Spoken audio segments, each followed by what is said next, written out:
Welcome to Spiritual Psychic with Sarah Wiseman, where you'll learn how to unlock the secrets of spiritual intuition and your own psychic gifts. Here's Sarah.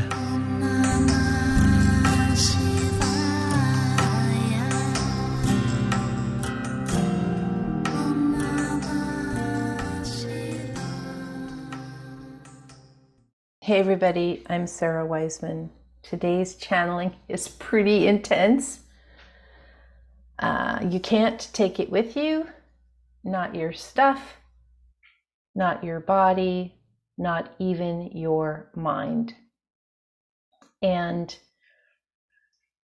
as we go about our life, depending on how old you are, the last day of your life may really be the furthest thing from your mind.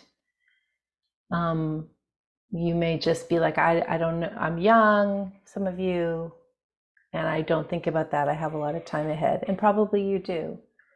Or I'm old, some of you, and I know it's coming and I've made my peace with this probably, or I'm getting used to the idea.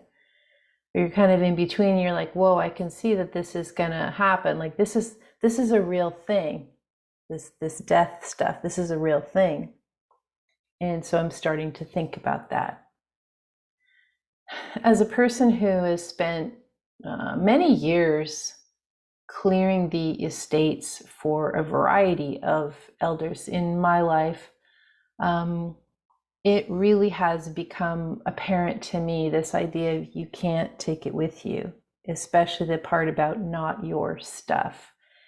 Some of you guys listening have also done this sort of estate clearing out. Someone passes, they've got an apartment or a house full of stuff, and you have to, maybe you're the one that's responsible for this. And it gets very strange to have all this stuff that somebody lived with, all the furniture, all the keepsakes, all the paperwork, like what do you do with it? And when that person transitions, that stuff for the most part can't just stay where it was. Like it has to be dealt with.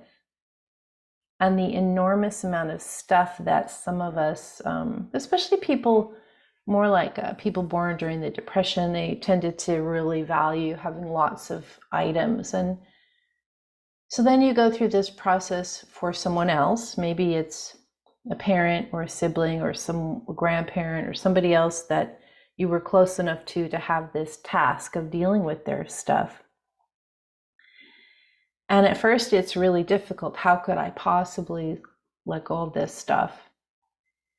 And then you're like, I have to get rid of this whole house of stuff. So how am I going to do this? And as you begin this process, you realize that most of us have, in first world countries, have way too much stuff.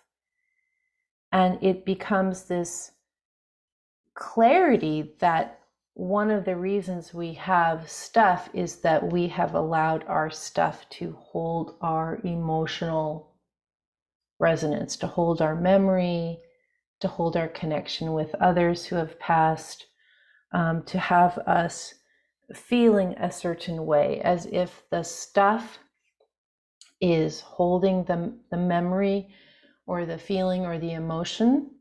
And so we fear if we're living, if we give this stuff away, we're going to lose that memory or that connection. And then when a person transitions and then the other person is left giving this stuff away, they don't have those same reference points. They don't have those same memories. And so it's this object that is not as charged. And the process begins. How do I get rid of all these things? The other thing you can't take with you is your body. Now, those of us who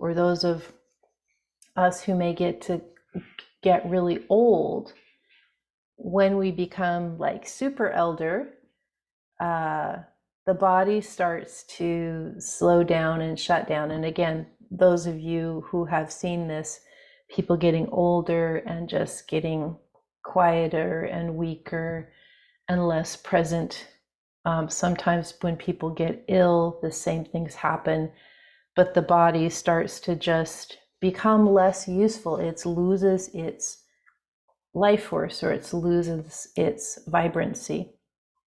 Sometimes bodies shut down very, very quickly in an accident or very sudden illness or sudden medical problem that results in death right away. So this idea that you can't take the body with you. And if you're a person that believes, as I do, in this idea of reincarnation, it's like, wow, this particular body in this lifetime, you love it or hate it. I personally love this physical form, and you just have this sense of gratitude for what you got, your soul got poured into, and the experiences you've had through the body. And you just feel so excited about it. And yet, you know, it's going to end. You can't take it with you. None of us, we haven't managed to become eternal, and maybe we never will. And then you can't take your mind. And this is the piece that's the most interesting, because even though our soul consciousness is always there, a lot of our time is spent with our mind, ego, personality, all as one item. And so a lot of our interests, our way of connecting with the world, a lot of it's done through thought. And when we think, yeah, I'm not going to have my stuff, okay, and I'm not going to have a body, and I'm also not going to have my mind, ego, personality, I'm just going to be vast soul. And suddenly it doesn't seem so great. Like my personality is going to go to my, like the me that I consider me is going to go, and I'm just going to be this vastness.